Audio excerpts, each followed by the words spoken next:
The number of registered hybrid vehicles in the country is on track to surpass 2 million this year, according to the Ministry of Land, Infrastructure and Transport. 국토교통부에 따르면 국토교통부 자동차 통계에 따르면 국내 하이브리드 차 누적 등록 대수가 올해 200만 대를 넘을 것으로 보입니다.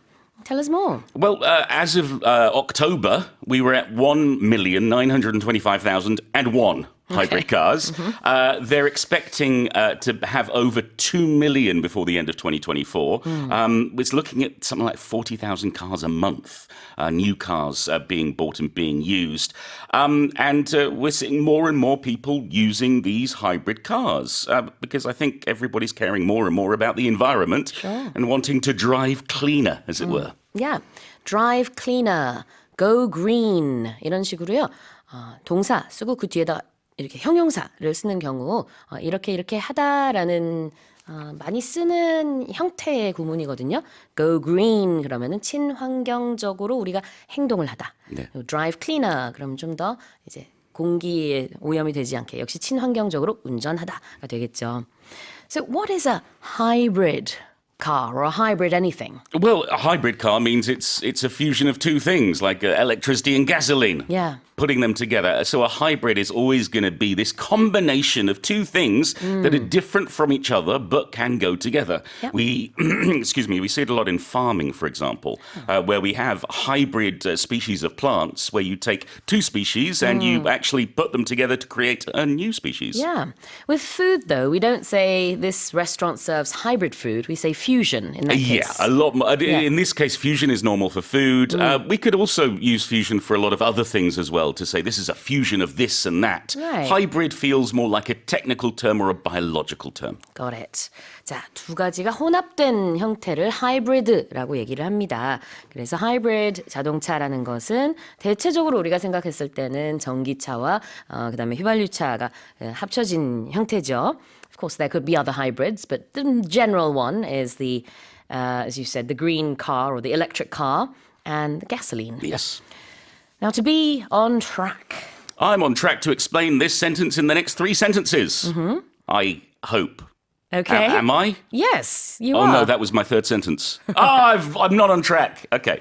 If we're on track to do something, it means we're heading towards that goal and we're likely to accomplish that goal, Right. whatever it may be. So you might be, if you're a student, be on track to get an A in your exam, meaning the likely outcome is you get an A. 어떠한 길로 향해서 착착 나아가고 있다. 우리 달리기 할 때 그 트랙 있죠? 그 트랙입니다. 그래서 be on track라는 것은 비유적으로 어디를 향해 착착 나아가고 있다. 즉 여기서는요. Be on track to surpass 200 million this year. 올해 이제- 2 million. Sorry. 2 million. 200 million would be a lot of cars for Korea. 맞아요. 200만 하고 2 million을 좀 제가 지금 하이브리드 숫자로 만들어 버렸네요. Hang on, if we had 200 million hybrid cars, that would be 4 cars a person. 말도 안 되죠. 네네. 2 million, 200만 대의 그 지점을 찍을 것으로 지금 예상이 됩니다. 그 10월 달 같은 경우에는요. 지금까지 올해에만 지금까지죠. 192만 5천 한 대가 이렇게 기록이 돼 있거든요. 그래서 이대로 간다면은 뭐 올해 말까지 200만 대 기록하겠다. 그 방향을 향해서 가고 있다. It's on track to do something. Right, here's the headline again. The number of registered hybrid vehicles in the country is on track to surpass 2 million this year, according to the Ministry of Land, Infrastructure and Transport.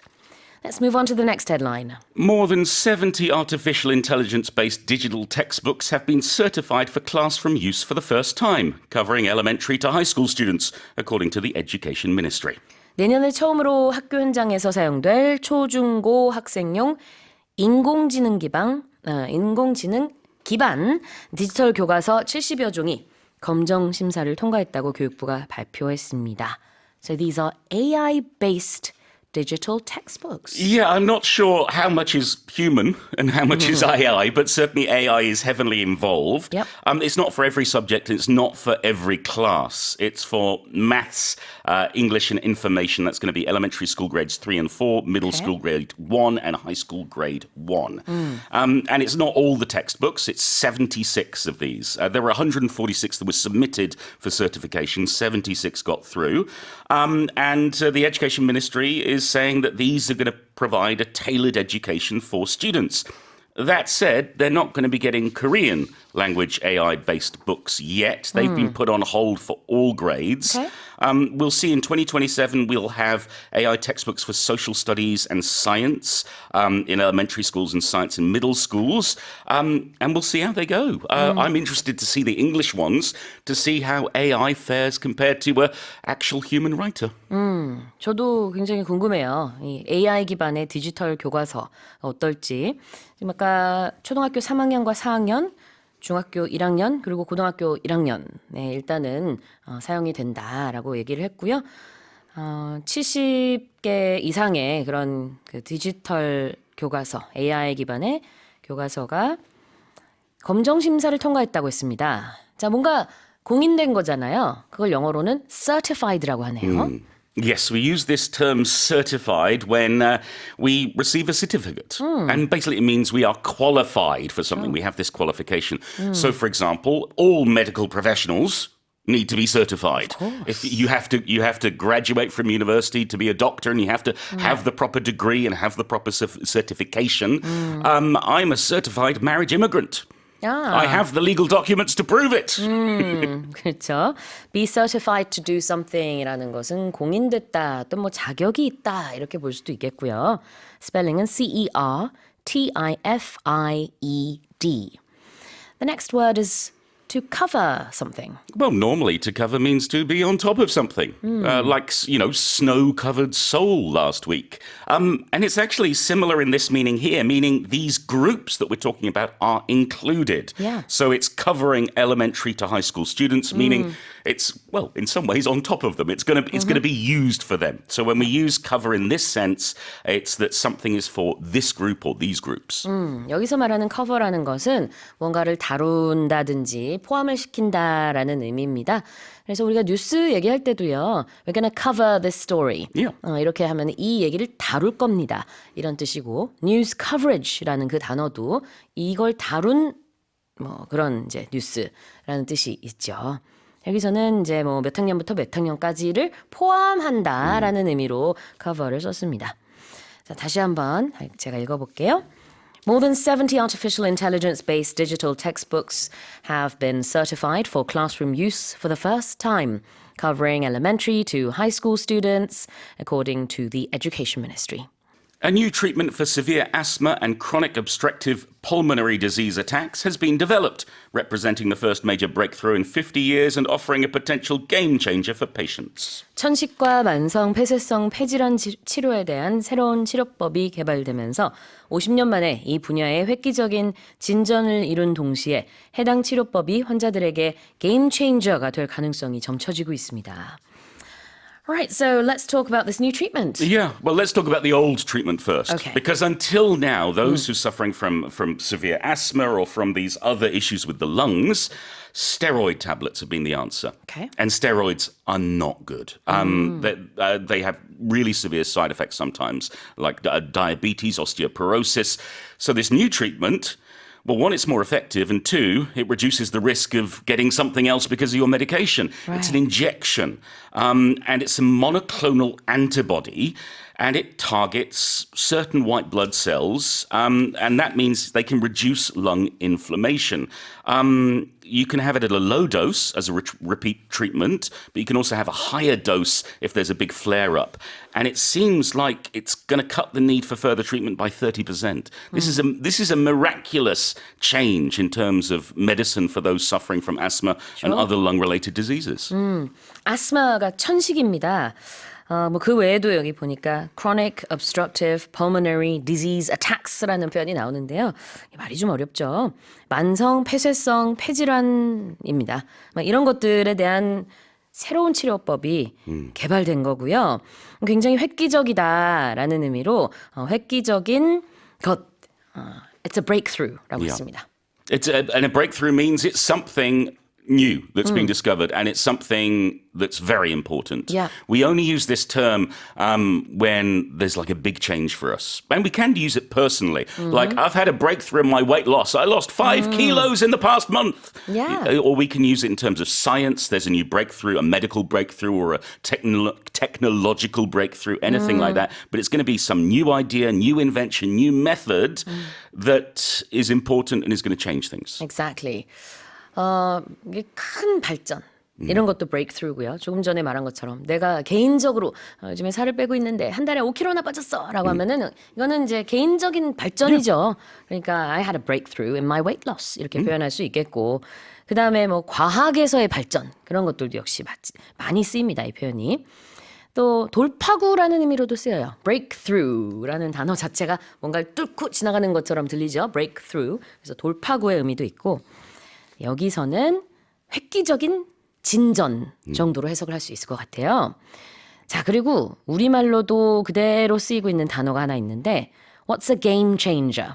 It's something that changes the game. And no, we're not playing here. The game will be whatever field you're working in and whatever aspect of life we're talking about. If something is a game changer, it changes the way something is going to be done. It's going to have a big impact on science or on English learning or on AI or whatever it is. So when we use this term game changer, it's not just a breakthrough, it's something Right. even bigger than a breakthrough. And it's something that's going to change everything. 서양에서는 게임이라는 단어가 들어간 표현이 아주 많고요. 게임과 관련된 표현도 많아요. 그래서 우리가 뭐 카드 게임과 관련된 표현도 참 많다는 걸 알 수 있는데 그만큼 이 서양 문화권에서는 이게 뿌리 깊게 자리 잡고 있기 때문이고요. 그렇다면 이 게임 체인저는 뭐냐면 우리가 어떤 판을 깔아놓고 게임을 한다고 한번 생각해 보세요. 그 판세를 뒤엎는 겁니다. 자, 그게 영어로는 게임 체인저예요. 그만큼 지금까지 없었던 이런 천식 같은 것을 치료할 수 있는 획기적인 치료법이 나와서 영어로는 it's a game changer. Yeah. The best example I can think of is something that we've all got in our pocket or on our desk. It's our smartphone. Yeah. It was a game It was changer. a game changer, Yeah. yeah. Before we had phones, but we couldn't look at the internet. We couldn't, have video calls or anything like that. It changed the whole world. 그렇습니다. 네, 이 스마트폰도 우리의 삶에 엄청난 정말 판세를 뒤엎은 그런 발명품이었죠. 그래서 the smartphone was a game changer. Yeah. 이렇게 표현할 수가 있겠습니다. 자, 그러면 다시 한번 제가 읽어볼게요. A new treatment for severe asthma and chronic obstructive pulmonary disease attacks has been developed, representing the first major breakthrough in 50 years and offering a potential game changer for patients. Okay, let's move on to the next headline. A study has concluded that drinking enough water can help with weight loss and prevent kidney stones, as well as migraines, urinary tract infections, and low blood pressure.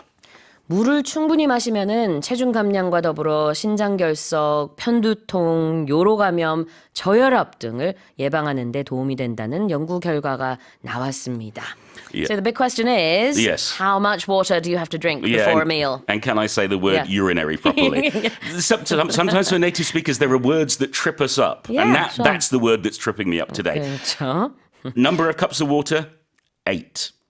8 Okay. cups of water, 8 glasses of water, Sue. That's what you should be drinking if you want to help prevent kidney stones and if you want to get some help losing weight. 제가 지금 기억으로는 그 기사에서 500ml라고 썼던 것 같아요. 그게 뭐 8컵이라고 표현하셨는데 뭐 컵으로 계량할 수도 있겠고 제 기억으로는 그 기사에서 밀리리터로 표현한다면은 식사 전에 500ml 정도의 물을 마시는 것이 체중 감량에 도움이 된다. 근데 500ml가 적진 않아요. Yeah. 꽤 많은 양인데 네, 그렇다고 막 너무 막 1리터 막 이렇게 막 과하게 먹을 것도 아니지만 200ml로는 또 부족하군요. 꽤 많이 마셔야 되는 것 같아요. Yeah, and so 8 cups of water is going to decrease your likelihood of getting another kidney stone if you're suffering from them. 6 cups a day are going to help you lose weight. The thing is, if you're an adolescent, there's no big deal. No big change. It's Okay. for us adults. And yeah, drinking water before a meal is the best way to do it. The other thing is water can help prevent migraines. It can help control diabetes and low blood pressure and prevent, I'm going to say it properly this time, Sue, urinary tract infections. urinary tract가 요로거든요. 뒤에 이제 감염, infection이 붙었기 때문에 뭐 요로 결석이라든지 이런 쪽으로 문제 있으신 분들은 잘 아시겠지만 물 많이 마셔야 되거든요. 네. 그러니까 뭐 이렇게 물을 많이 마시면 체중 감량뿐만 아니라 아까 얘기했던 여러 가지 문제들의 예방에도 도움이 되겠죠. 근데 저는 놀랐던 게 편두통에도 도움이 된다 그런 게 Yeah. 요게 저도 개인적으로 편두통이 좀 자주 있는 사람이라서 놀라웠어요. 물을 좀 더 많이 마셔야겠다. Yeah, it's really important. I think people don't realize how important water is for us because after all, most of us is water. Yeah, true. Absolutely. 그래요. 그래서 이 연구 결과가 이제 어떤 기사에서는 8잔의 물을 마셔라라고 하는데 이제 컵도 사이즈가 천차만별이기 때문에 밀리리터로 말하자면은 식전에 약 500ml 정도의 물을 마시는 것이 몸에 좋다고 합니다. 여러 가지로. 자, conclude 볼까요? Yeah, don't get confused because it can have two different meanings. If something concludes, it ends, it finishes. But if we conclude something, Yeah. we come to some kind of judgment or opinion on something. So we might use it for a judge concluding a verdict in a court case, or you know, a detective concluding who the culprit might be, or what the culprit wore, that kind of thing. So we use it in science a lot. We use it in investigations a lot. It's all about coming to that conclusion, that judgment. conclude that 형태로 가게 되면은 이러이러한 결론을 내린다라는 뜻입니다. 판결이 될 수도 있고요. 자, 그리고 migraine은 제가 아까도 얘기했지만 저도 가끔 생기는데요. 이게 바로 편두통이죠. Yeah, it's a headache disorder that can be bad or really bad in some cases and can have other side effects. Some people do say migraine. I've heard that Really? said before. Yeah, Oh, I've heard it I've never said. heard that. But certainly in the UK, migraine is the most common pronunciation. 그래요. 저도 그냥 늘 마이그레인으로만 발음을 들어왔는데 다양하게 발음할 수도 있군요. 편두통, 두통은 headache인데 편두통은 영어로 migraine이라고 하고요. 스펠링은 migraine. 스펠링 때문에 편두통이 올 것 같아요. 너무 아이고. 어려워요. 자, It's okay, Sue. 다시 한번 읽어보겠습니다. A study has concluded that drinking enough water can help with weight loss and prevent kidney stones, as well as migraines, urinary tract infections, and low blood pressure.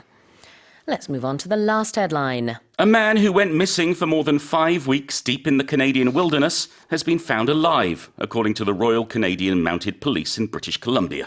캐나다 산속 깊은 곳에서 5주 넘게 실종됐던 한 남성이 무사히 구조됐다고 브리티시 콜럼비아주 왕립 캐나다 기마경찰대가 발표했습니다. 5 weeks. Yeah, but it is a happy ending for Sam Benestick. He was reported missing on October 19th. He didn't come back from his trip to the wilderness in British Columbia. Yeah. And 5 weeks later, after he was reported missing, they were notified that he'd been located on this trail in the wilderness. It turns out he stayed in his car for a couple of days. He Okay. walked to a creek. He camped out for 15 days, then moved down into the valley. And then, fortunately, he found those two men who were able to notify the authorities and get him back home. Wow, that's a really long time. Even if you did have your car and everything, it's Yeah. a very long time. Well, to survive with practically nothing, Nothing, you know, yeah. no food, no fresh water, this is a very dangerous and difficult thing to try to attempt. Yeah. So this Sam Benestick, he went missing. Yeah, meaning he disappeared. We didn't know where he was. It's not just people, things can go missing. Yeah. Have you ever had that moment where your glasses go missing? Oh yeah. Yeah, and they're on top of your head. Exactly. Oh, it's terrible. Yes, so objects can go missing. You know, pets can go missing. You know, your dog runs off, you have to go search the neighborhood for them. You know, or somebody, sadly, can go missing sometimes, and you have to send the police out to look for them. 네, 무언가가 없어졌을 때 something has gone missing, something went missing 이렇게 표현을 해요. go missing이 원형인데요. 이게 이제 뭐 물건 없어졌을 때도 표현할 수 있겠지만 누군가 실종됐을 때, 누군가가 행방불명이 됐을 때 다 이 go missing을 쓰고요. 그다음에 포스터에다가 실종할 때는 go 빼고 그냥 missing 이렇게 씁니다. 그래서 실종된 사람은 missing person 이렇게 표현을 하죠. 자, 그다음에 wilderness. Yes, the wilderness means, well, it's wild country. I guess it could be desert, could be mountain, but when I think of wilderness, I think of forests. I think of thick forests where you can't even see the sky, lots and lots of trees. Right. But it means basically somewhere where there isn't residential space or there isn't urban space, nobody's living there. It's completely wild. wilderness라는 것은 황야라는 의미가 있습니다. 그러니까 그냥 여기서는 자연 속, 숲속 이렇게 이해하면 되겠죠. 이 경우에는. Yeah, and we talk about, for example, in Korea, we often use the term 산, mountain, yeah, like sure. 산불 or 산석. yeah. But in English, we often use wild, like a wildfire or wilderness. That's a good point. 그러네요. 산불 영어로 mountain fire. We don't say it. We say forest fires or wildfires. 네, 할 수도 있겠지만 이해는 하겠지만 잘 안 쓰고요. 지금 말씀하신 것처럼 forest fires. 그리고 제일 많이 쓰는 거는 wildfire라는 표현을 씁니다. But it's reasonable for Korean to use mountains because let's face it, we're a very mountainous country. 자, 제가 다시 한번 이 다섯 번째 헤드라인 읽어볼게요. A man who went missing for more than 5 weeks deep in the Canadian wilderness has been found alive, according to the Royal Canadian Mounted Police in British Columbia. That's it for our headlines with Paul Matthews on this Monday morning. Country's cosmetics exports reached an all-time high of 13 trillion won during the first 11 months of the year, surpassing the previous record of $9.2 billion for the entire year of 2021. 올해 1월부터 11월까지 우리나라 화장품 수출 규모가 약 13조 원으로 역대 최고치를 기록하면서 지난 2021년 전체 수출액인 92억 달러를 뛰어넘은 것으로 나타났습니다. Yeah, so according to the KFDA, Sue, we're in November now. Yep. But as of the end of November, January, November, we've already surpassed the total number of exports of cosmetics products of 2021, which was the previous record. Yeah. Back then it was $9.2 billion, but we've already surpassed that. Right. In October alone, over $1 billion in exports of cosmetics products. Yeah. And it's been on the steady increase since 2014. Over the past decade, it went up from 1.8 billion all the way to 9.2 billion. So we're seeing a 5x, 5 times growth in the industry as a whole. Yeah, I mean, K Cosmetics has always been quite popular, but obviously it's becoming more and more so. And if I can just jump in and say we are in December, not November. Oh, yeah. But it's only been a few I days. knew it was a new month, yes. Yeah, I'm always like that. But yeah, I mean, it's not even the end of the year, and already we've surpassed cosmetics sales of 2021. Yes. So, wow. Yeah, so like you said, the wave of K Cosmetics, if you just go overseas now, you go to any cosmetic store, K products have their own section. You know. But the ministry here, the FDA is attributing this rise to deregulation, I guess deregulation in the industry. And also these industries or these companies are evolving so that they're custom making or they're sort of optimizing their products to fit each local market, which is attributing to the grow in the industry. Now, as I'm sure you know a lot about cosmetics. Of course, Sue. Can't you tell? One of the big merits of Korean cosmetics, I think, is that it's of very high quality, first of all, but the price is quite reasonable as well. So I Okay. think that's why overseas a lot of people, first of all, they look at K-dramas and they go, wow, all the celebrities, they Yeah. have such great, perfect baby skin. Yeah. And then they actually go to buy the products. It's great quality, affordable, you know, and so why not? In a way, it's a great promotion for the cosmetics industry, yeah. K-dramas and K-movies. Sure, absolutely. 네, 선생님도 베이비 페이스 아기 피부 가지고 계신 것 같아요. Moisturize, everyone. That's my Korean key. moisturizer. Just any moisturizer. 그렇군요. 자, 화장품을 영어로 뭐라 그러죠? Cosmetics. Cosmetics. Yeah, you could say makeup, obviously. Yeah. But when you talk about it in terms of the product that you apply to your body, usually the face to improve its appearance, we usually say it in the plural Yes, too, right? that's So right. it's not the cosmetic industry, it's the cosmetics industry. 맞아요. 자, cosmetics까지 붙여야 이제 화장품이라는 의미로 통용이 되고 그냥 cosmetic 이렇게 하면은 형용사로서 뭐 성형의, 미용의라는 의미가 있어서 성형 수술이 cosmetic surgery입니다. Exactly. And it doesn't have to be attributed to people either. You can have cosmetic reconstruction on a building. Yeah. You know, there's an upgrade in the building's appearance. Sure. Or a car or something. Absolutely. 맞아요. 어떤 물건이나 건물에 대해서 그 외형에 대한 공사가 이뤄질 때 그럴 때도 이제 cosmetic operation이라고 표현할 수 있어요. 그러니까 이 cosmetic라는 거는 이제 그런 이제 겉모습인가 봐요. Aesthetic. 원래 의미가 Right. aesthetic. Yes. 그런 뭐 외모, 외형 그런 거. 그러나 이제 s를 붙여서 여기서는 cosmetics 화장품 면세점 같은 데 가시면은 막 다 크게 써 있잖아요. Yeah, cosmetics 끝에 s 붙여서. And buy 500 masks for the price of one, right? 네, 그렇습니다. Yeah. Entire는 뭘까요? Yeah, entire simply means complete or whole, the full, the big picture, right? 그렇죠. 네. 전체의라는 뜻입니다. entire 이렇게. 자, 다시 한번 제가 읽어보겠습니다. The country's cosmetics exports reached an all-time high of 13 trillion won during the first 11 months of the year, surpassing the previous record of $9.2 billion for the entire year of 2021. Let's move on to the second headline. The Transport Ministry has designated 6 new autonomous vehicle test zones, in addition to 3 existing ones, to support trial operations of long-distance freight transport and promote self-driving technology. 국토교통부는 자율주행차 시범 운행지구로 기존 3곳에 이어 6곳을 추가로 신규 지정했습니다. 이번 지정은 장거리 화물 운송의 시험 운행을 지원하고 자율주행 연구를 촉진하기 위한 조치입니다.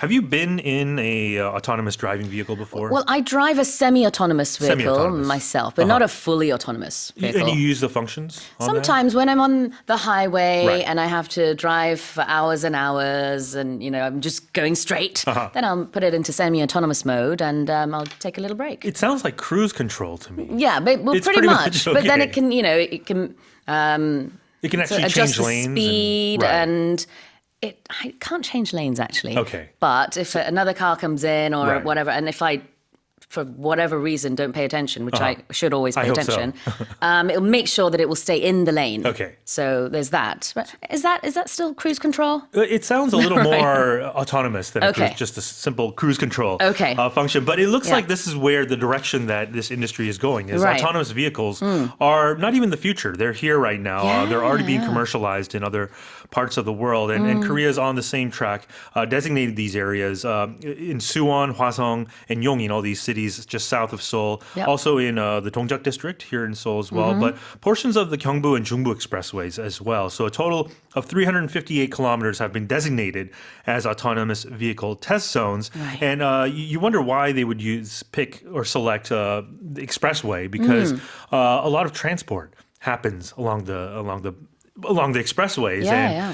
Unfortunately, it's a means to cut costs in the future. Truck drivers are a big part of the labor industry or the labor market Yeah. here in Korea. We're already seeing autonomous cashless, personless, Yeah. sort of checkout. Toll gates or Toll things like gates, that. checkout counters at the Checkout supermarket. counters, yeah. We're all going autonomous, and a lot Yeah. of these people are unfortunately losing jobs. They're being replaced, and it's happening in the transport. It is a industry. double-edged sword in some It ways. is in isn't a it? way, Yeah. and that's what technology does, Yeah. right? Yeah. But the reason the ministry is doing this is because next year Korea is hosting the APEC summit in Gyeongju, so in they want to get this Gyeongju. ready by October when these world leaders come and see just how great Korea's self-driving technology is. Interesting. Self-driving is, as you said, in this case, another word for the autonomous vehicle that we're talking about here. In addition to is the first expression we'll look at. Right. So the headline said there are 6 new test zones in addition to 3 existing ones for a total of 9 total zones. And when you say in addition to, you're simply saying you're adding an extra person Right. or a thing. It's a phrase you use. It means plus, right? Right. A in addition to B. 그러면은 이제 B에 더하여 A가 추가된다는 뜻이 되겠죠. 그러니까 여기서 보면은 6 new autonomous vehicle test zones in addition to 3 existing ones. 기존에 있었던 3곳에 이어서 6곳을 추가한다. 이런 뜻이 되겠고요. 총 9군데의 그런 자율주행차 시범 운행지구가 운영이 되겠군요. And what's freight transport? Yeah, so it said to support trial operations of these long distance freight Yeah. transport, meaning freight would just be any goods Yeah. transported, typically in bulk. It could be by air, by road, train, aircraft. And transport would be the movement of it or the carrying of it. How do you spell freight? Freight is F-R-E-I-G-H-T. There's a silent G-H in there. 네, 그렇습니다. freight라는 게 여기서는 그 화물을 말해요. 그래서 화물 수송을 freight transport라고 합니다. 자, 그러면 다시 한번 읽어볼게요. The Transport Ministry has designated 6 new autonomous vehicle test zones, in addition to 3 existing ones, to support trial operations of long-distance freight transport and promote self-driving technology. The 5th UN Intergovernmental Negotiating Committee on Plastic Pollution has failed to reach an agreement on a binding plastic regulation, with delegates agreeing to resume talks at a later date. 플라스틱 오염 대응을 위한 유엔 플라스틱 협약 제5차 정부 간 협상위원회가 구속력 있는 플라스틱 규제안에 최종 합의하지 못하고 종료됐습니다. 대표단은 추후 협상을 재개한다는 계획입니다.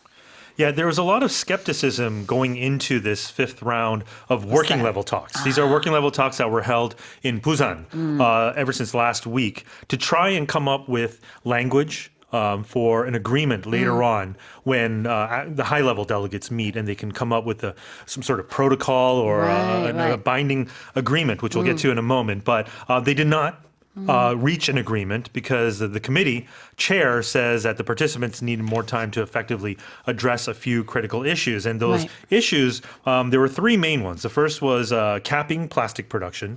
So having countries set a cap on how much plastic they can produce. Secondly, managing plastic products and chemicals of concern. And finally, financing to help developing countries implement this treaties because a lot of these times with these environmental agreements, a lot of the pollution is done by developed countries, but developing countries are having to pay a higher proportion of their, let's say, their GDP to tackle this global issue because it's not an issue that affects just one country.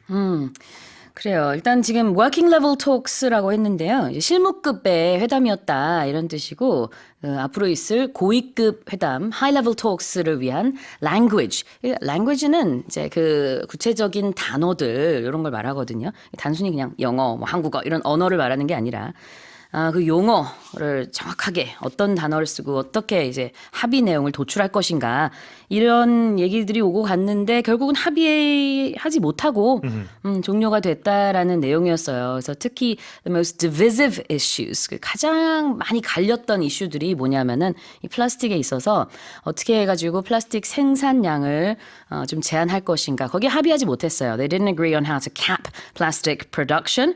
그 다음에는 어떻게 그 플라스틱 제품들을 관리를 할 것인지 managing those plastic products. 그리고 마지막으로 financing.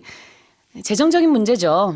선진국과 후진국이 어떤 비율로 얼마만큼의 이제 돈을 지원을 하고 지원을 받고 이럴 것이냐 여기에도 이견이 많았던 모양입니다. Yeah, it's funny you divisive. You say divisive, and I'm hearing more and more divisive being entering the American vernacular more and more these days. But both work. Right? Both work, yes. Divisive, divisive. 네, 그 dividing하는 단어 있죠. 나눈다 그런 것처럼.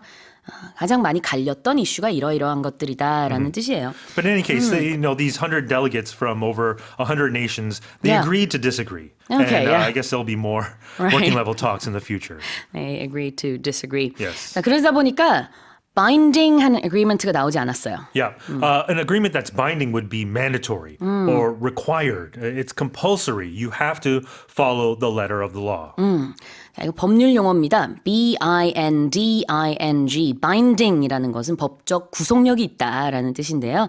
이거를 앞에다가 법적이라는 단어 넣어서 써도 되고 뭐 안 써도 돼요. legally binding, 그냥 binding 해도 마찬가지 의미를 가지고 있는데 여기서 이제 뭐 They did not reach an agreement on a binding plastic regulation. Right. 법적 구속력이 있는 어떤 그 합의안, 뭐 규제 그런 거에 도출하지 못했다라는 의미고 바인더 있죠. 우리 그 파일 같은 거 이렇게 가운데 클립처럼 생겨가지고 그 동글동글한 구멍 뚫린 뭐라 그러냐요? 그 It's like a workbook folder. 네.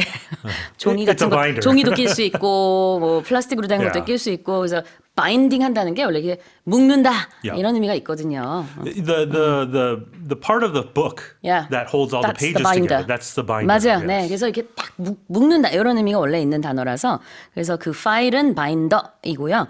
이제 법률 용어 중에서 법적 구속력이 있다. 이거는 이제 바인딩.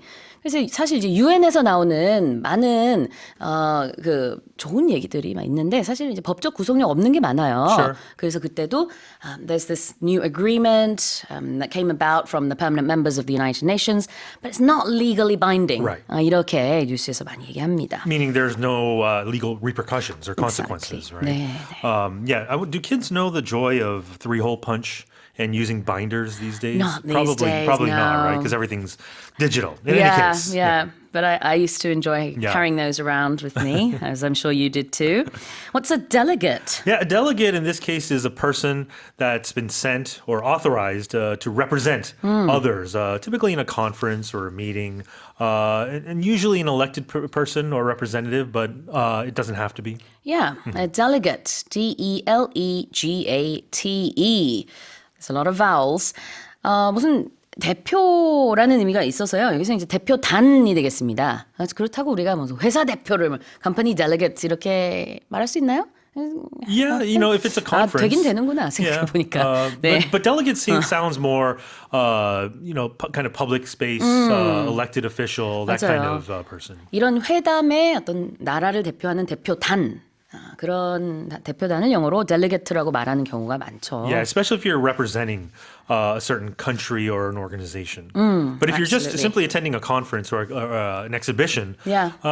delegate, no, you'd be more of a visitor or a representative. Exactly. Yeah. 네, 대표자도 될 수 있고요. 단수, 복수 다 가능합니다. 한 Right. 사람, 여러 사람. Or a delegation would be the entire group. Yes, When yes. Korea won the bidding or the hosting for the Pyeongchang Olympics, that delegation was led by, I forget who it is, but I know Kim Yeon-ah was on that delegation to Right. try and get the hosting rights for Exactly. the Olympics. 그렇죠. delegation이라는 명사 형태도 있고요. 자, 그럼 다시 한번 읽어보겠습니다. The fifth UN Intergovernmental Negotiating Committee on Plastic Pollution has failed to reach an agreement on a binding plastic regulation, with delegates agreeing to resume talks at a later date. Let's move on to the next headline. Former Formula One boss Bernie Ecclestone is to sell his collection of 69 iconic F1 and Grand Prix cars driven by motorsport legends including Michael Schumacher, Niki Lauda, and Nelson Piquet. 세계 최대 자동차 경주대회 포뮬러 1의 전 감독 버니 에클스톤이 미하엘 슈마커, 니키 라우더 그리고 넬슨 피케 등 모터스포츠계의 전설들이 몰았던 유명한 F1 및 그랑프리 대회 출전 경주차 69대를 매물로 내놨습니다. 이 이름들이요 사실 영어로 발음하는 거랑 우리말이랑 좀 Yeah. 달라가지고 저도 조금 머뭇머뭇거렸었는데 특히 이제 슈마카 같은 경우에는 Yeah. 우리말로는 이제 슈마허 이렇게 하나 봐요. 네, 근데 영어에서는 슈마카 이렇게 하죠. Not even. Americans will even pronounce it Michael Schumacher. 슈마카. Schumacher. 이렇게. But I understand, I think it had German roots, but Michael Schumacher. 맞아. Maybe, 이게 영어가 Yeah. 사실 뭐라 그래야 되지? It's anglicized. Yeah.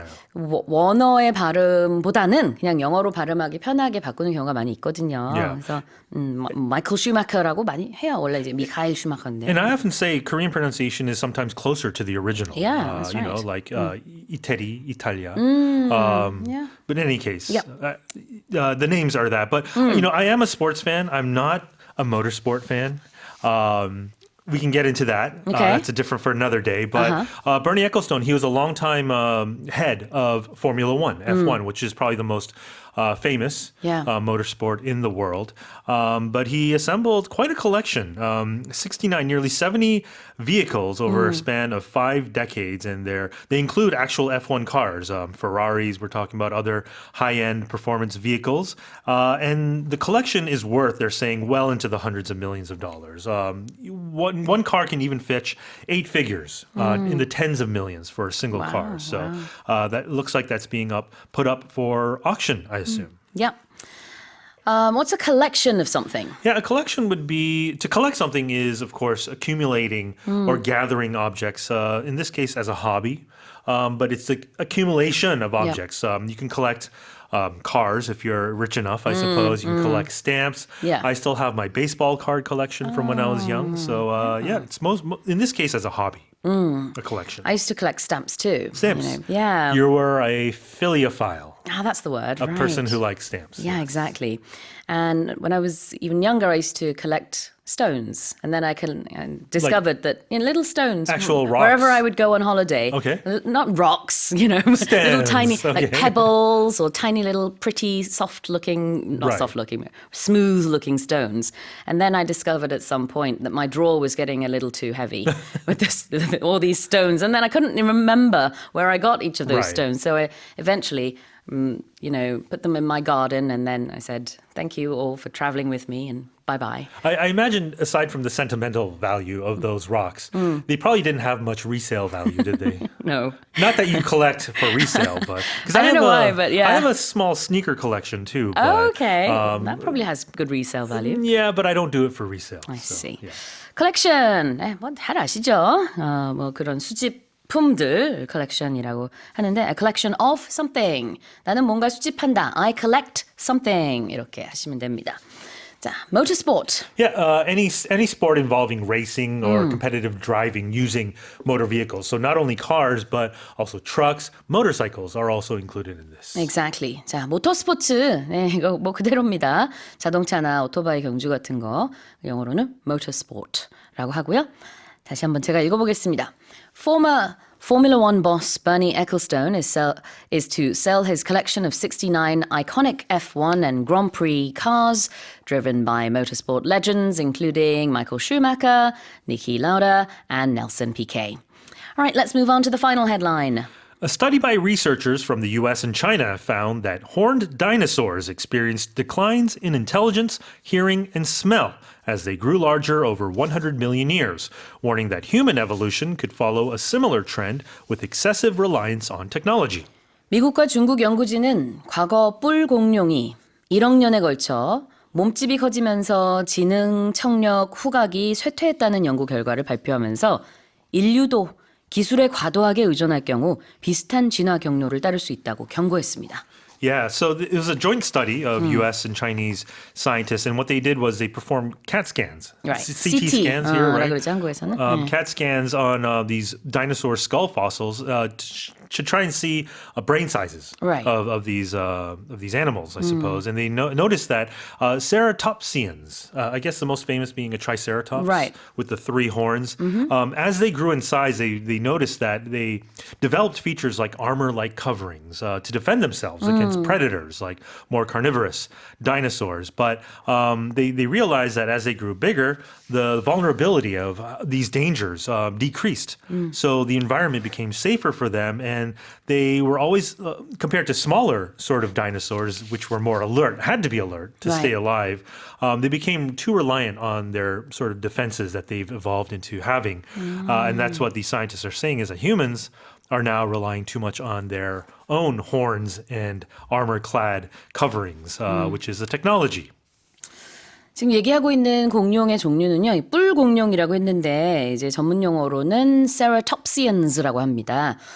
이게 이제 대표적인 게 여러분도 아마 트라이케라톱스라고 하나 우리말로? 트리케라톱스라고 하나 우리말로는? 네, 영어로는 트라이세라톱스라고 해요. 발음이 좀 많이 달라요. 트라이는 3개라는 뜻이고 ceratops가 뿔 있는 공룡이라는 뜻이거든요. 그래서 영어로는 sera라는 발음을 쓰고 그 다음에 앞에 try는 이렇게 tree가 아니라 try 이렇게 발음을 하는데 우리 식으로 했을 때는 이제 트리케라톱스라고 하는 그거예요. 이제 그것도 이제 ceratopsians 공룡 중에 하나인 건데 그런 공룡들이 뿔이 점점 발달이 되고 몸집이 커지면서 뭐 그 아예 갑옷처럼 몸에 그런 아마 같은 껍질도 생기고 그랬는데 이런 뿔과 갑옷에 의존하다 보니 정작 그 공룡의 뭐라고 했죠? 아까 지능과 청력과 후각은 쇠퇴하더라. Yeah. 이제 거꾸로 이제 우리 인간 같은 경우에 요즘에 기계에 엄청 의존을 하잖아요. 그럼 나중에 우리도 이렇게 다른 거에 특히 기기, 스마트 기기에 의존하다 보면 우리의 뭐 지능이나 Right. 뭐 그런 청력이나 이런 것들도 쇠퇴할 수 있지 않겠느냐 걱정이 되고 있는 거죠. We already can't remember phone numbers That's anymore. true. So We used to Yeah. memorize phone I numbers, know, believe it or yeah. not. Yes. 진짜 옛날에 저는 사람들 전화번호 진짜 잘 외웠었거든요. Yeah. 예전에 한 20대 때까지도 10대, 20대 때 그러니까 뭐 90년대 그리고 뭐 You're going more and more back. 이제 뭐 20년대 초 요때까지만 해도 한 뭐 20명 이상의 전화번호는 제 친구들 Sure. 전화번호 다 외우고 있었어요. Yeah. 그냥. 예. 근데 지금은 제 전화번호도 가끔 뭐더라 이러고. Well, I remember my home phone number from when I was young. Yeah, me too. You don't forget those things, 맞아요. but with these days, you just don't. There's no need to. 네, 제 차 번호도 기억이 안 나가지고 Yeah. 피디님이 저한테 예전에 차 번호 알려달라 그러는데 제가 한 두 번인가 세 번 문자를 잘못 보내드려가지고 제 차 번호가 기억이 안 나서 네 자리인데 그 기억이 안 나가지고 이 공룡의 길로 가면 안 되는데 자, horned dinosaurs. Yeah. horned가 뭐예요? Yeah, we have the ed, so we're making adjective out of this noun, a horn.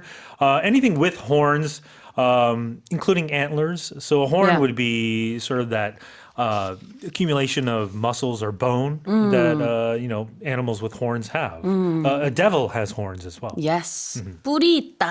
뿔이 있는 HORN 이게 뿔이에요. 그래서 ED 붙여서 horned. Reliance는 뭘까요? Yeah, it's the noun form of to rely or to depend on someone. It's a dependence or a trust in someone or Yeah. something. Well, I have my total reliance on you. I rely on you for our show today. The feeling is mutual. Every day I come in at least. 네, reliance는 의존. 그다음에 누구에게 의존한다. 그럴 때는 I rely on 누구누구. 그래서 그때는 R-E-L-Y 이렇게 씁니다. 자, 다시 한번 제가 읽어볼게요.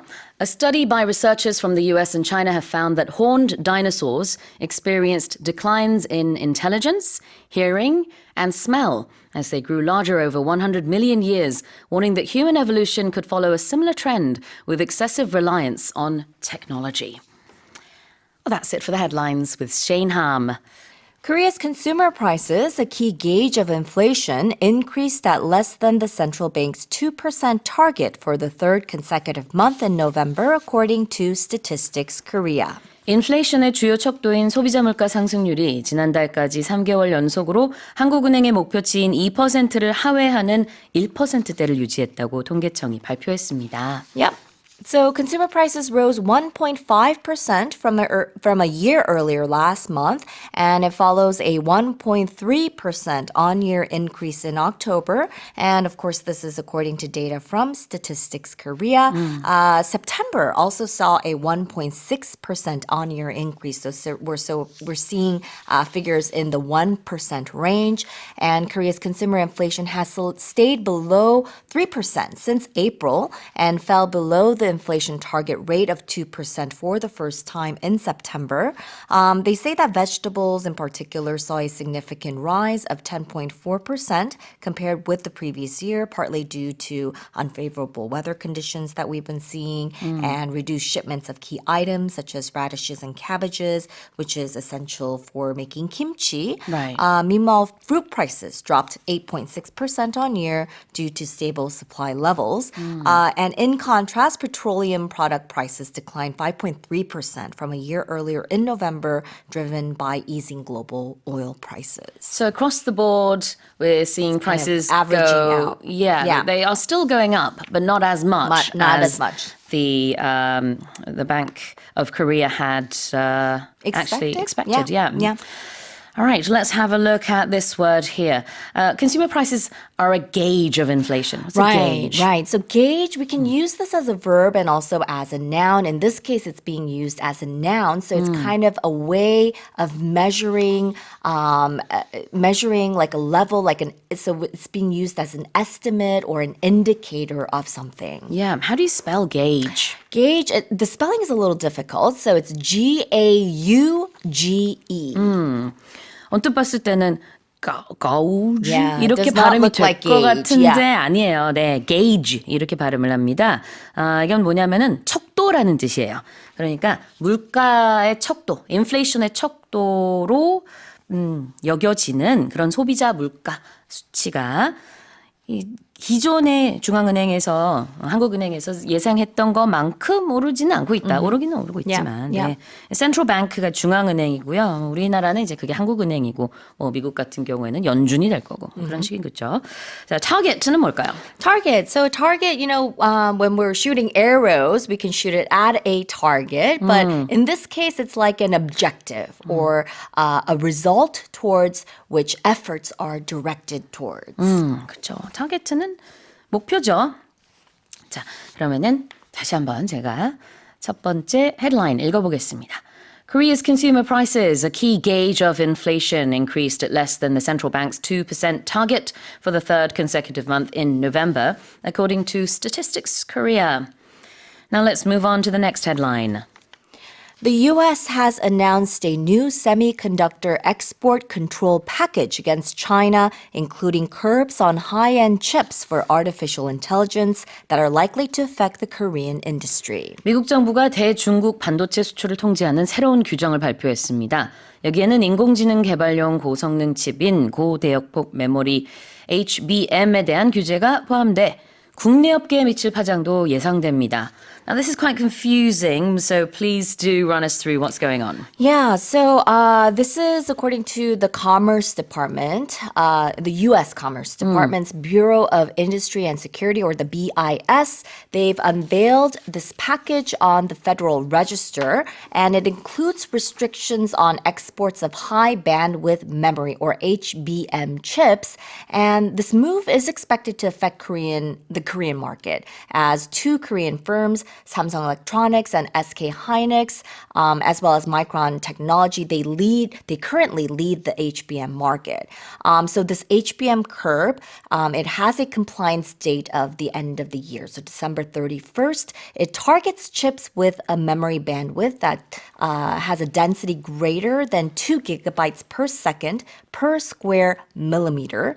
And Very technical. yeah, it's very technical. So it means it's a high bandwidth. Okay. And it could affect Korean companies. They say more Samsung than SK Hynix because it ships some of its HBM products to China. But SK Hynix, it actually exports all of its HBM products to the United States directly. So they say that it will affect SK Hynix a little bit less than Samsung. And this package comes as current President Joe Biden is set to leave office, and President-elect Donald Trump is expected to adopt a tough policy stance on China. 네, 제가 앞서서 이게 조금 이제 복잡하고 어떻게 보면 좀 언뜻 봤을 때는 이해가 안 될 수 있다. Yeah. It can be a little bit confusing 한 이유는 뭐냐면은요. 이게 미국의 조치예요. 그래서 미국이 대중국 수출에 있어서 이런 게 HBM이 들어간 것에 대한 이제 대중국 수출을 제한한다라고 했는데 그게 왜 우리나라에 영향을 Yeah. 미칠까? 그 부분이 이제 조금 처음에는 의문이 들 수 있는데요. 자, 어떤 게 적용이 되느냐면 미국이 아니더라도요. 다른 나라에서 이런 이제 소프트웨어를 만들 때 미국의 소프트웨어를 조금이라도 쓰는 경우라면은 미국의 기술이나 미국의 소프트웨어를 쓴다라고 하면은 그러면은 이제 HBM을 중국에 다 수출할 수 없게 되는 거예요. 그러니까 한국도 마찬가지인 겁니다. Yeah. 한국도 이런 이제 고성능 칩을 중국에 수출을 하는데 Yeah. 근데 거기에는 일부 미국의 기술, 미국의 소프트웨어가 들어가 있기 때문에 미국이 발표한 대중국 수출 제한이 우리나라에서도 일부 기업에 영향을 미칠 수가 있게 되는 거죠. Yeah. 이게 미국에서만 할 수 있는 그런 조치라고 제가 기사에서 읽었습니다. Yeah. 한번 이제 표현을 볼게요. The first one is to curb something. Right. To curb something, you might have heard this when we talk about appetite. You can curb your appetite. It means to check your appetite or restrain your appetite. So when you are on a diet, you might want to curb your appetite to try to stop yourself from eating too much. That's right. So when you're curbing something, it's a check or restraint on something. You're keeping something in check. You're controlling or limiting something that is not wanted. That's right. 자, curb, curb라는 동사는 무언가를 억제하거나 제한한다라는 뜻이에요. 얘기예요. 그래서 다이어트 얘기도 지금 해주셨고 식욕을 우리가 억제를 해야 살이 좀 빠지죠. 근데 여기서는 명사로 썼어요. Yeah. 명사도 돼요. 동사, 명사 다 되는데 이제 명사일 때는 제한하는 것이 되겠습니다. 그래서 curbs on high-end chips라고 했죠. 여기서 말하는 이 chip라는 게 세미컨덕터의 또 다른 말이고 이런 반도체 관련된 수출의 curb, 제한을 얘기하고 있습니다. Yep. And to be likely to do something? Yeah, when you're likely to do something, this expression is used to talk about how probable things are, such as when something might happen or when something might be true. So it's used when something is probable. 그렇죠. 뭐뭐 할 것 같다. Something is likely to happen. 여기서는 is likely to affect. 영향을 미칠 것 같다라고 얘기하고 있습니다. 자, 그래서 이렇게 대중국 반도체 수출을 통제한다는 미국의 발표가 나왔는데 그게 미국 안에서만이 아니라 미국의 기술이나 소프트웨어를 사용하는 다른 반도체 기업들, 다른 나라의 반도체 기업에도 영향을 미칠 것 같다라는 소식입니다.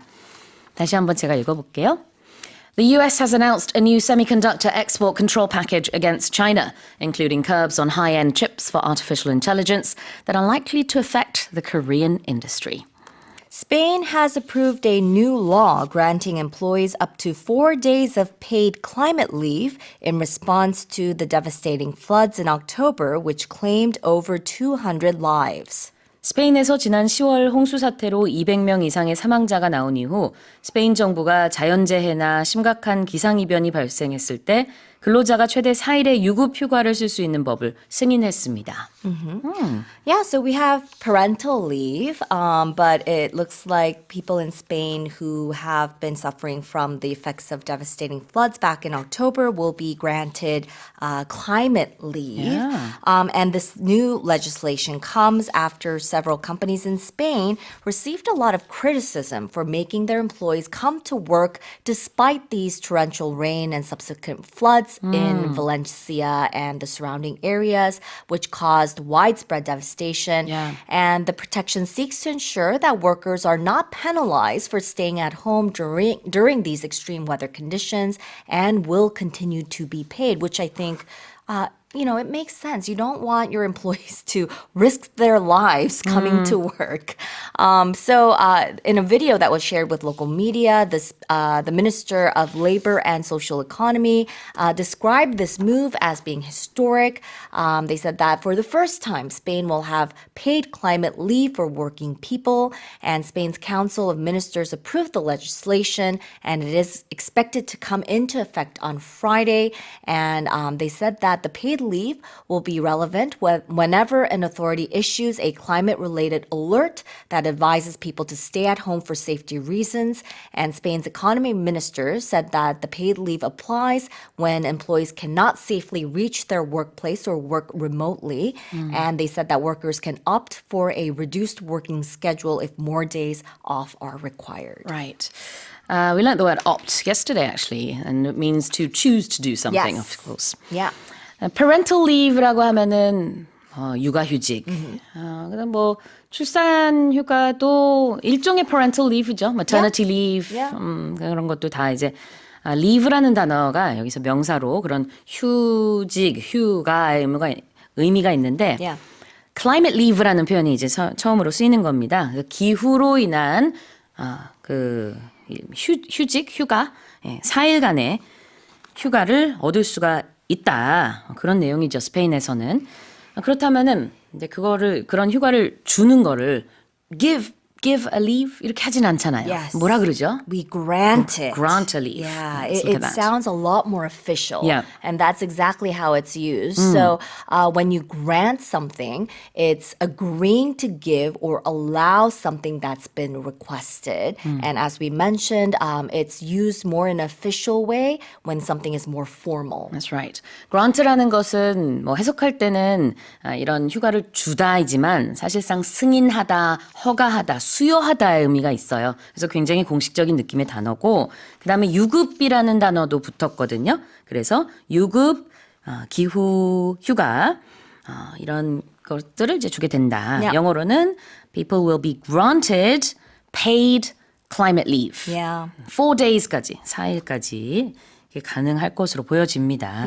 자연재해 속에서도 근무를 했던 많은 사람들이 그동안에 불만을 표하면서 이런 법이 승인이 된 것 같아요. It's in response to that.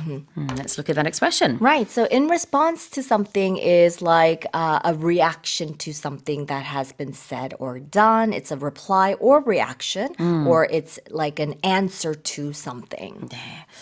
자, in response to A.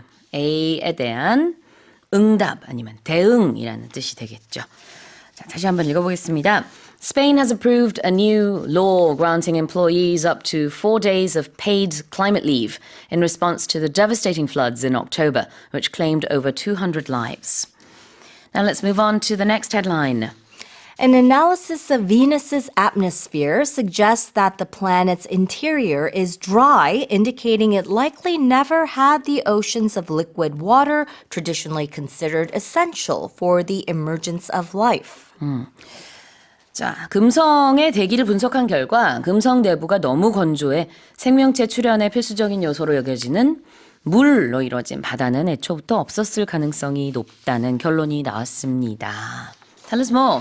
Yeah, so when we, think about the planets, the different planets, we like to say that Mars and Venus, they're kind of similar in size with Earth. So we, like to think, or we tend to think that maybe there could have been life.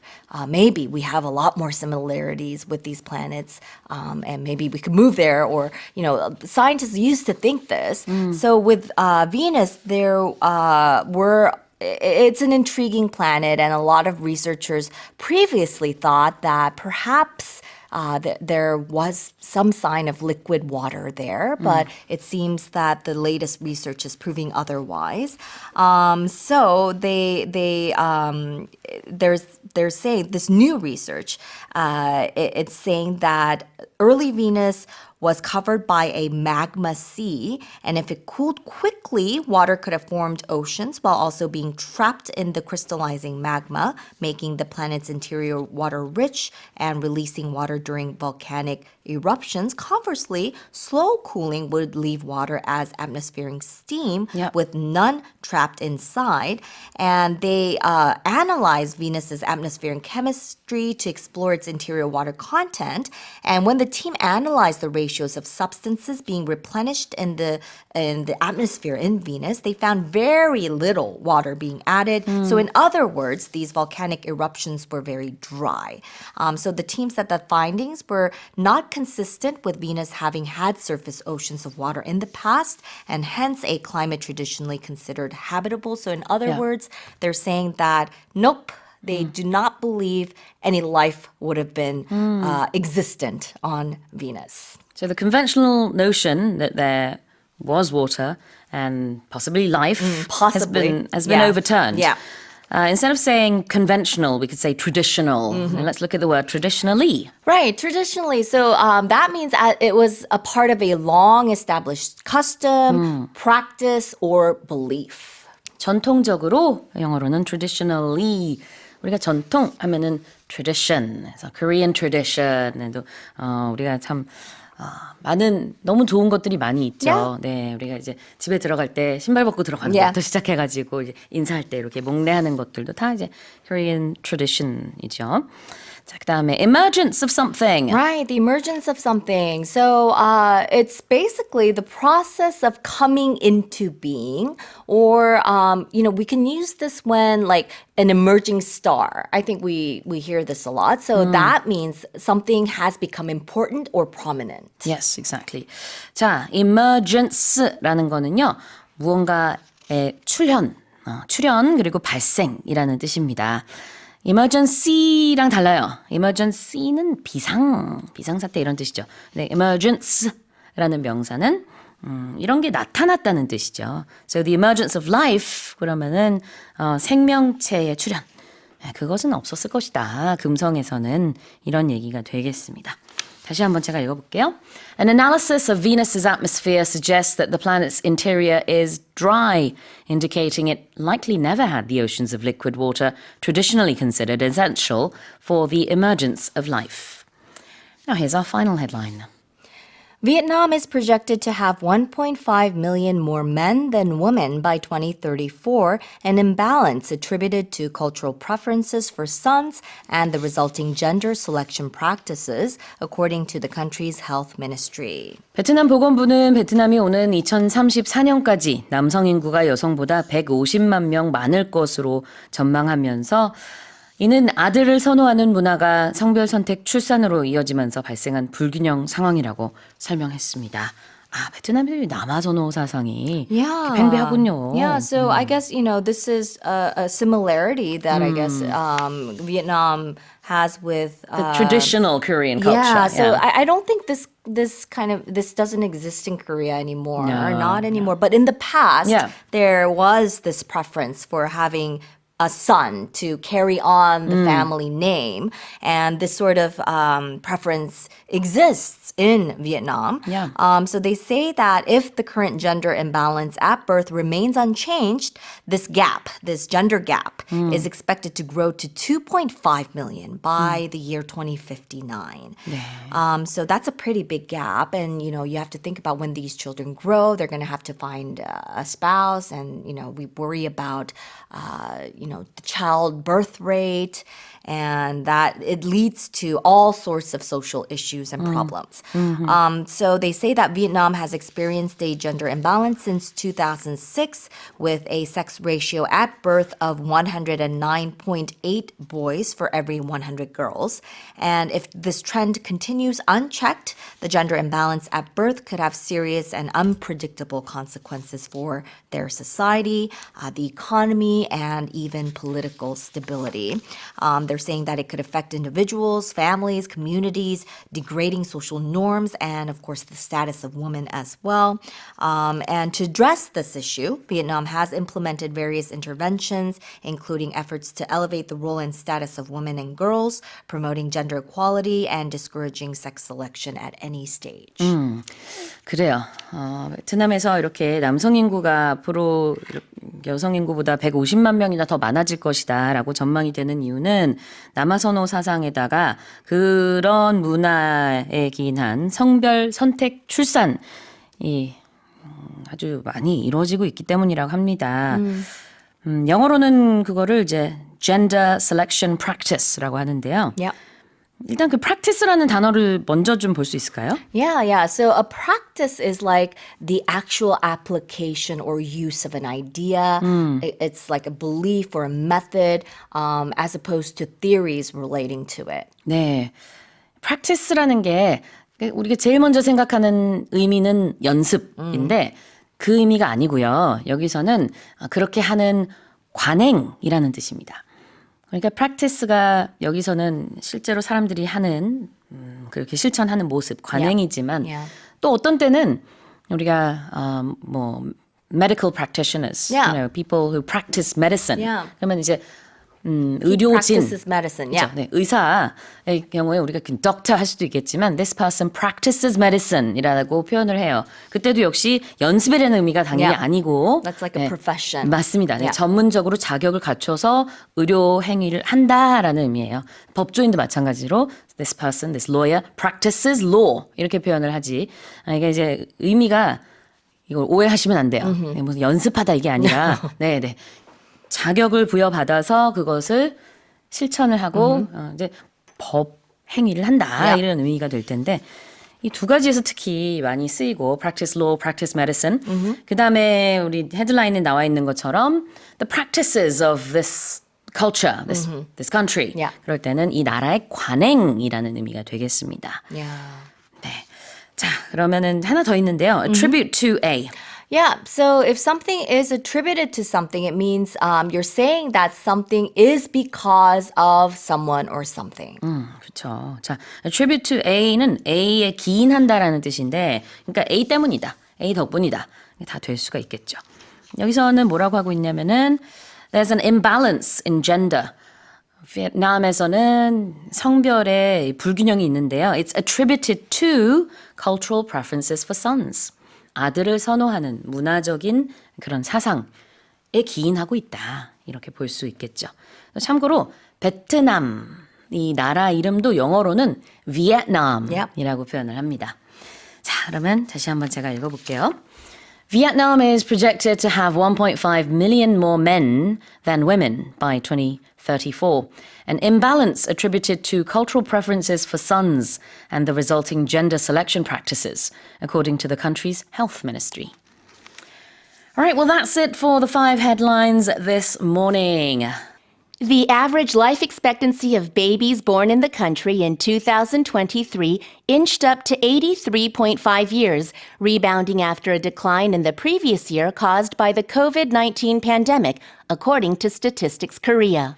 통계청에 따르면 지난해 태어난 아이의 기대 수명이 83.5년으로 증가해 코로나19의 영향으로 감소했던 그 전해 이후 반등한 것으로 나타났습니다. Tell us more. Well, this is one where the saying where you typically expect to live longer than your parents. Yeah. So typically we, hopefully are getting healthier as a people and we live longer and healthier lives. So that is what the trend was for South Korea starting from way back when this data was, was collected. Started to be collected. And then there was a slight drop. What did we have in 2022? Of course, COVID. Yeah. Right. But now, I guess the good news is the average life expectancy has ticked back up. And now babies born in 2023 can expect to live longer. Right. Well, you just said ticked back up. And Oh, another yes. expression for that in the headline is to inch up. Should we look at that? Right. That's what I said in the article. Inch up is to go up, but there's a feeling that it's going up little by little. Right. Because an inch is just a small amount. Just a little bit. 2.5 centimeters. inch라는 단위가 있잖아요. 그걸 비유적으로 써서 inch up라는 동사가 만들어졌는데요. 조금씩 오르다, 조금씩 증가하다라는 뜻이 되겠습니다. If you imagine like an inchworm, you know how it moves like little by little, but yeah. it's inching up. Yep. So just small increments Yep, of exactly. change. It's funny that they use inch as a verb, but not centimeter. Because you don't have centimeter up. That is true. You're right. Only inch up. Maybe centimeter up would be a little bit long to Yeah, say. it's wordy. It doesn't flow off the tongue like inch up. Yeah. But yes, so in the article I had said inch up, and then I think in talking about it I had said tick up, but they mean the same thing. Yeah, exactly. And there was a rebound. So, the life expectancy fell a little during COVID, and now it's rebounded. Right. So on the whole, South Koreans are living longer and longer, but we had a little blip called COVID-19. A little blip there. So that's when, unfortunately we had all these deaths and also, a lot of, I don't think a lot of people were making baby, or maybe, actually, no, there was baby making then. But I think, yes, the deaths obviously brought the average life expectancy down. So Yeah. that was in 2022. Right, exactly. 자, 이 rebound라는 단어 명사인데요. 동사로도 쓰입니다. Yes. 근데 조금 강세가 다르죠. When it's a verb, it's how do you say it? It's rebounded. It's rebounding. Yeah, Yes. but when the it's a numbers are noun- rebounding. Yeah, Right. but it's a rebound. It's a rebound. Right. 강세가 좀 달라요. 명사일 때와 동사일 때. Right. 다시 튀어오른다. 이런 의미입니다. 공이 튀어오르는 것도 리바운드지만 숫자가 다시 올랐을 때도. Exactly. So, I think it's probably most familiarly used in the sport of basketball. Yeah. So if you catch a rebound, you're getting somebody else's ball off the board. But in this case, it's used to describe a number or a set of numbers going back up after they were presumably down. Exactly. And back in the day, I assume you're a great basketball player. That was the one sport I did not excel at. Oh, really? I'm surprised. No. No, basketball, no. But many other sports I was Swimming. involved in. Excellent swimmer. No as I rebounding heard. there. right. 자, 그래요. 그래서 inch up하고 rebound라는 표현. 여기서는 이제 동사로 쓰였으니까 rebounding이라고 쓰였습니다. Right, 다음세 right. 주의하시면 되겠어요. We also use it in a relationship sense. Yes. If you are coming off a relationship, if you've just broken up with somebody and then you end up, for whatever reason, meeting somebody right away, we might call that person a rebound or a rebound relationship. Yep. maybe if you haven't had time to recover from the first relationship, but you've already moved on, you might call that person a rebound. Yeah. So it's not really a serious relationship. Maybe It's- not. Yeah. It's- you just want to get back up on your feet again and Right. get yourself in the relationship pool. Get dating back pool. in the love zone Exactly. So that person or that relationship would is be called a rebound. There you go. All right. Well, I'm going to read this headline one more time. The average life expectancy of babies born in the country in 2023 inched up to 83.5 years, rebounding after a decline in the previous year caused by the COVID-19 pandemic, according to Statistics Korea. Right, let's move on to headline number 2.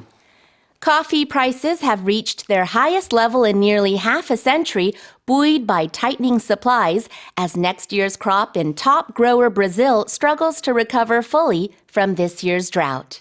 커피 최대 생산국 브라질의 내년도 예상 수확량이 올해 가뭄의 여파로 줄면서 공급 부족이 우려됨에 따라 커피 가격이 거의 반세기 만에 최고치를 기록했습니다. Let's look at this then. A perfect topic for the morning. We always start with coffee, or I do. How about you? I saw you walk in with a cup of something. Just water, actually.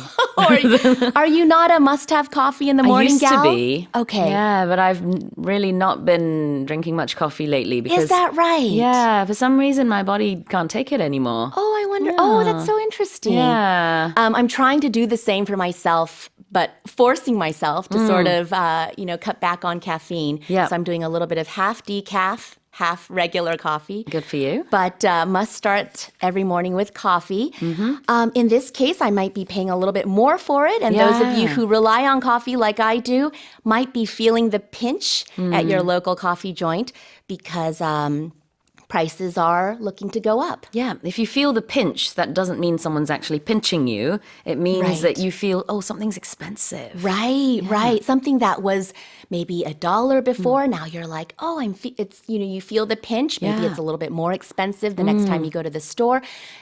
What feels the pinch is your pocketbook. Yes, So, that's right. right.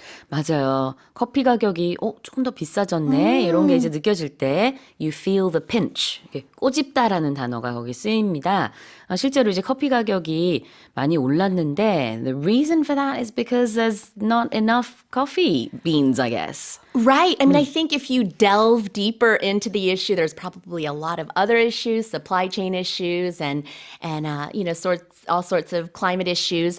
In this case, what the article wants to talk about is that the top grower of coffee, Brazil, is really struggling after it suffered from a drought this year. So it's having to kind of recover. Yeah. And what's suffering from that is coffee beans and all sorts of crops. But in this case, the coffee bean, which is now more expensive, and the farmers are having, are struggling to produce more of it. And then that cost inevitably gets passed on to consumers. Yes, absolutely. 가뭄, drought로 인해서 브라질에서 커피 생산량이 많이 줄었습니다. 그래서 이제 또 결국은 이게 가격에 반영이 되겠죠. 커피 가격이 많이 올랐다라는 얘기인데, 자, 굉장히 특이한 동사가 하나 나왔어요. 부어이 어떻게 발음해요, 선생님? Well, people say this differently, but both pronunciations are totally acceptable. Buoy, 부이. B-U-O-Y, so buoy, or some people go with a closer to boy, kind of like boy, girl, boy. But I personally say buoy. So buoyed or buoyed, would they both be right? Both would be totally acceptable. The spelling is a little odd, isn't it? It is. The B-U-O-Y might make you look at it and say, oh, how am I supposed to pronounce that?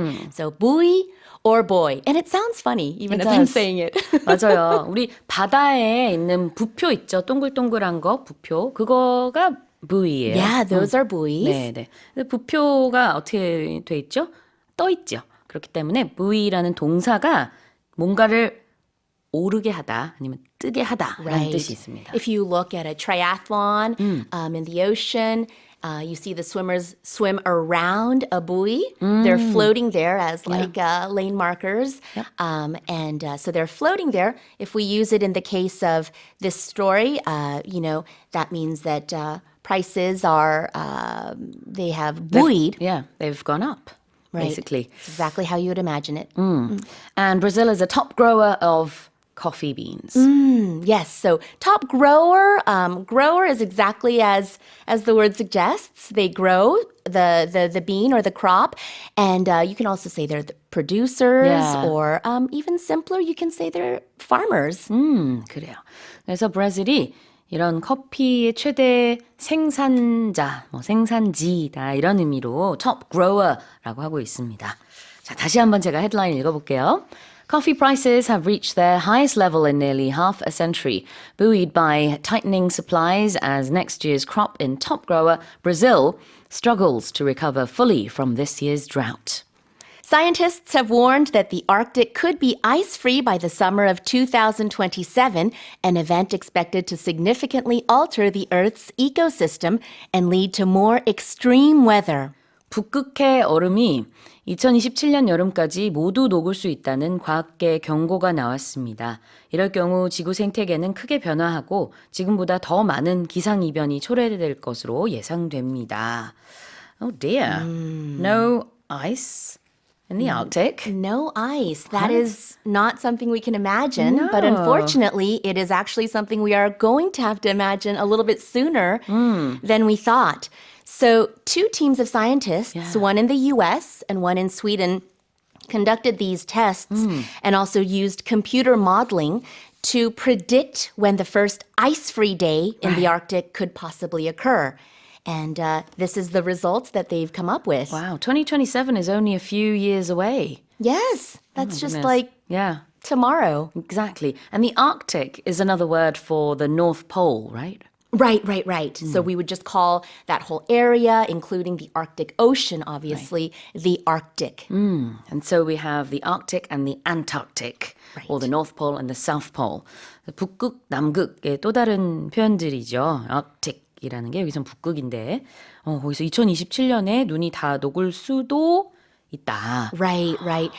I think original projections had the prediction a little bit later on in the future, but by the measures that this set of these two teams came up with, they're going on the definition of ice-free, which I also learned as well, is when the Arctic Ocean has less than 1 million square kilometers of ice. So by saying it's ice-free, it's not technically zero I see. ice, Right. but there's a scientific definition that they go by. And so if it's less than 1 million square kilometers, that is an alarming number to Yeah, scientists, 그래요. and that's when they would say ice-free. 그러니까 이제 엄밀히 말하자면 북극 지방이 다 그렇다는 게 아니고요. 여기서는 북극해를 말하고 있습니다. 그 물에 있는 얼음들이 녹을 수 있는데 이것도 영어로는 물론 ice free라는 표현을 썼지만 100% 눈이 다 녹아버린다라는 건 또 아니군요. No. 네, 그러나 지금보다 월등히 눈에 띌 정도로 많이 얼음이 녹아서 사라질 수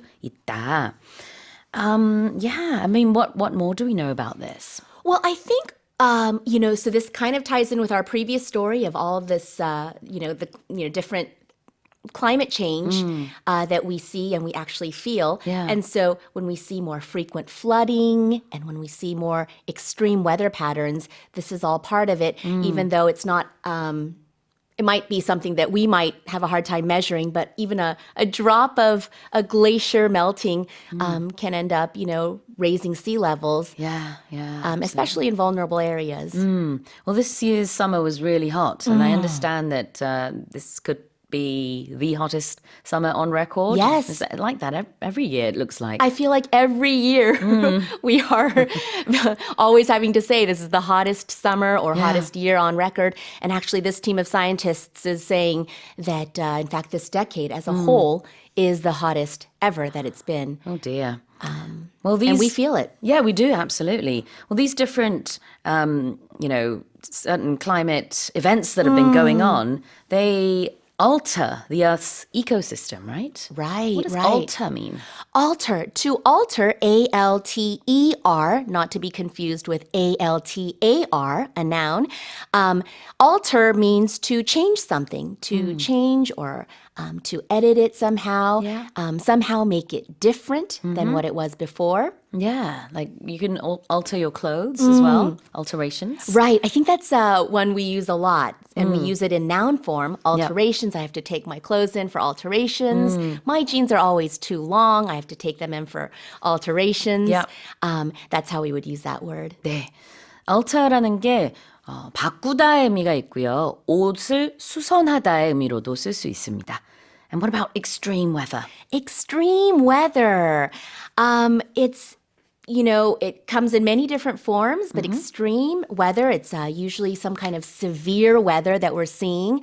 Oftentimes it's something that we might not have ever seen before, some kind of phenomenon that is atypical. So it's not something that we would normally see in that region or at that time of year. For example, when flowers should be blooming on Jeju Island and they're not, for whatever reason, the timing of it. These are all part of extreme weather patterns that we're noticing. extreme이라는 것은 극적이다, 극단적이다라는 의미가 있기 때문에 이변이라고 볼 수 있겠고요. weather는 날씨죠. 그러니까 기상이변입니다. extreme weather.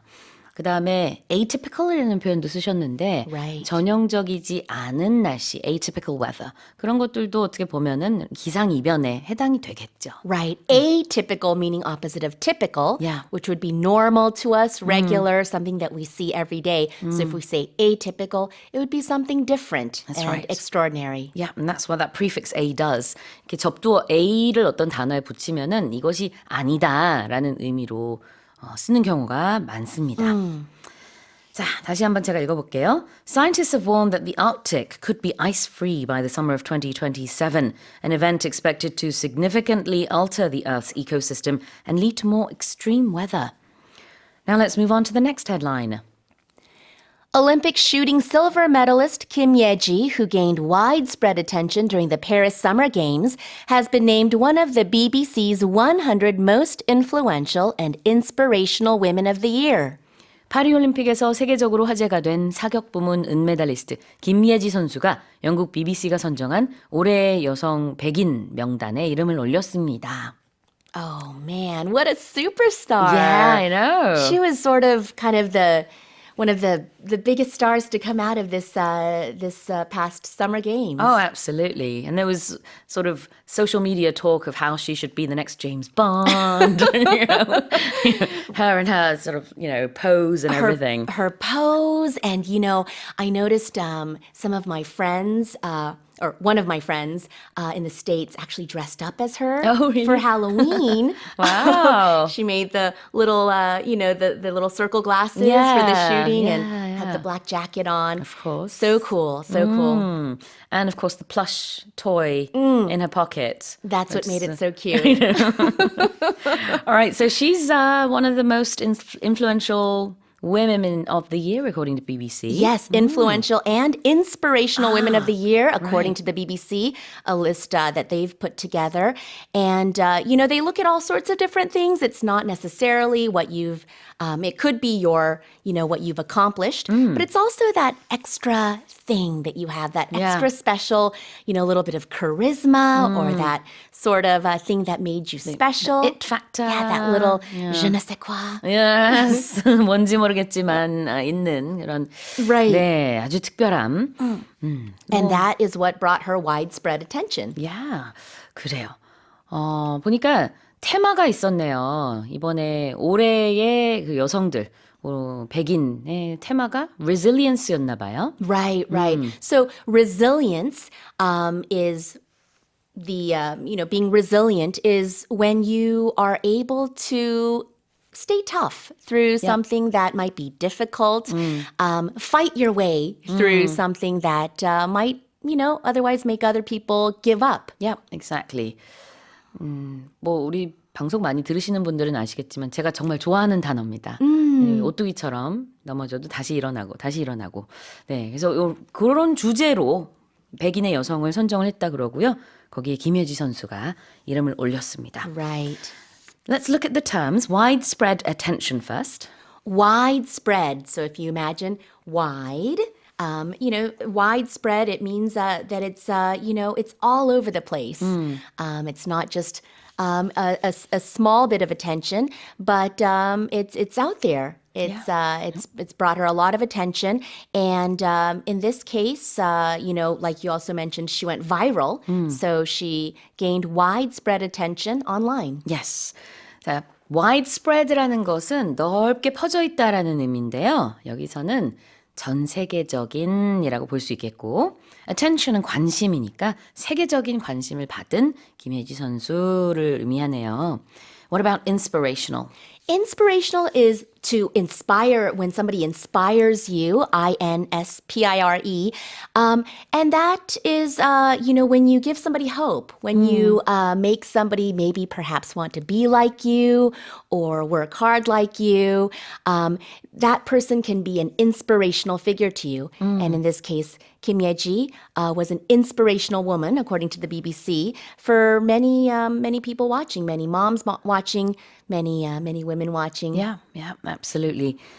Inspirational, 누군가한테 영감을 준다라는 의미가 되겠죠. 자, 그러면은 다시 한번 제가 읽어보겠습니다. Olympic shooting silver medalist Kim Ye-ji, who gained widespread attention during the Paris Summer Games, has been named one of the BBC's 100 most influential and inspirational women of the year. Now let's move on to our final headline. Oxford University Press has announced brain rot as the word of the year for 2024, highlighting growing concerns about the effects of endless social media scrolling and mind-numbing content. 옥스퍼드 대학 출판부는 2024년 올해의 단어로 뇌 썩음을 뜻하는 brain rot를 선정하면서 갈수록 늘어가는 지속적인 소셜미디어 탐닉과 사고력을 마비시키는 저급한 콘텐츠의 영향에 따른 우려를 반영했다고 밝혔습니다. Alright. Brain rot. It sounds so awful. It does. It sounds so disgusting, but Yeah. I mean, that's what it is exactly saying, is that our brains are rotting because of all this mindless kind of scrolling we're doing through our phones, moving our thumbs up and down Yeah. on our smartphones. I mean, apples rot, eggs rot, food rots, but And I never thought of Brains do rotting. rot. So more than 37,000 people participated to vote in this to choose the winner from a short list of 6 words that had been picked out by Oxford University Press. And many of you know that different publications come out with different sets of words for the year end.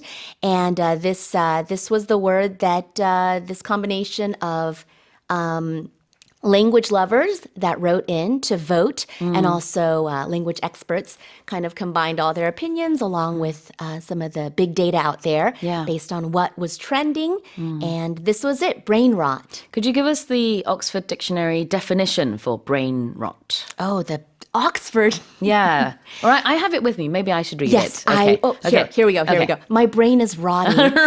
No. I couldn't follow your your sentence. My brain is rotting. Brain rot is defined as the supposed deterioration of a person's mental or intellectual state, especially viewed as the result of overconsumption of material, now particularly online content, considered to be trivial or unchallenging. 이게 옥스퍼드 사전에 등재된 brain rot의 정의입니다. 그러니까 이게 대략적으로 번역을 하게 되면은 사람의 지능 또는 이제 정신적인 상태가 쇠퇴가 되는 것을 brain rot라고 표현한다고 했고, 특히 아주 사소한 것이나 도전적이지 않은 것에 과소비를 하게 됐을 때 뇌가 이렇게 된다라고 표현하는 것을 이제 볼 수 있습니다. 좀 특이하네요. brain rot. I think, the great irony being that this word is something that we are, a lot of we might have stumbled upon this news on our phones while scrolling through different news articles. Yeah. But I think we feel it on the daily in our lives. A lot of times my husband will show me something on his phone and say, look at this, some kind of ridiculous video, and I'll watch 2 minutes of it and then for sure, I will say to him, oh, I think I've just gotten stupider. I think I've killed some brain cells. So that's sort of what brain rot is. And I think we feel it, on the daily. All right. Well, let's look at some terms now. Highlighting. Highlight. Highlight. Highlight is something I think we use in Korean as well. But it means to put light on something, to show something brighter, to emphasize something, to underline something, so that it is better understood or better seen. 자, 무언가를 부각시키다, 조명하다라고 할 때 하이라이팅 한다고 해요. 강조하는 거죠. 그래서 형광펜도 하이라이터라고 하고, 그다음에 mind numbing. Mind numbing. Oh, this is a good one. But it describes a situation when something is usually so boring or so difficult to follow that it actually numbs your mind. N-U-M-B. So it numbs your mind or numbs your brain so that you're not really thinking. Right. So if something is mind numbing, you're just kind of almost like a zombie. 뇌를 마비시킨다라는 의미예요. numb하다는 것은 감각이 완전히 없어졌다는 뜻이거든요. 그래서 그만큼 지루하거나 아니면은 또 너무 뭔가 뭐랄까요? 생각할 수 없을 정도의 뭐 충격적인 것이거나 뭐 그럴 수 있겠죠. Or sometimes when something is very repetitive. So if you're doing a very repetitive action, something over and over and over, the same thing over and over, Yep. you might find that to be so boring and so tedious that it's mind numbing. Exactly. 자, 그러면 마지막 헤드라인 제가 다시 한번 읽어보겠습니다. Oxford University Press has announced brain rot as the word of the year for 2024, highlighting growing concerns about the effects of endless social media scrolling and mind-numbing content. Well, that's it for the headlines with Janet.